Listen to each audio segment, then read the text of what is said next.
We're in Lymington Harbour. My name is Pachany, and I'm the Senior Harbour Officer for the Harbour Commissioners in Lymington. So for the last few days, we've been testing the rad propulsion with the Ribcraft. We've been using it for patrolling.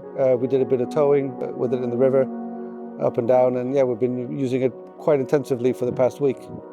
Our first impressions were very, very positive in the sense that, well, number one, it doesn't make any noise, which is very nice. It helps us communicate with our mooring holders or visitors without having to turn the engines off or without having to get closer. We were very, very impressed with the maneuverability for towing.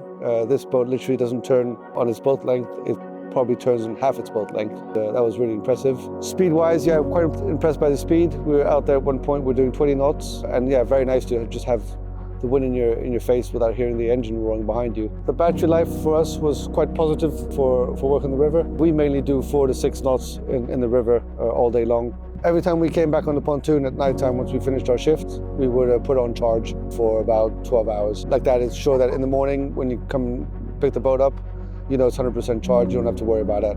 Climb in and get your job done. For our everyday operation, battery life was sufficient for us. As I said, we go up and down patrolling, checking moorings. We do the occasional tow.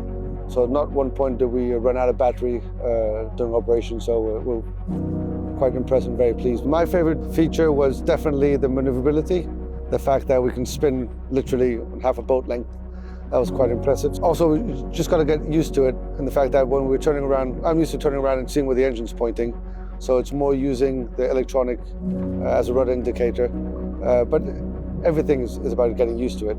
But to be fair, after half a day of usage, we were driving around like if it was a normal rib. Definitely recommend electric for sure. For commercial harbour use, I find this is a ideal boat. We had lots of people asking us questions, so we definitely had a lot of heads being turned around as we're passing by.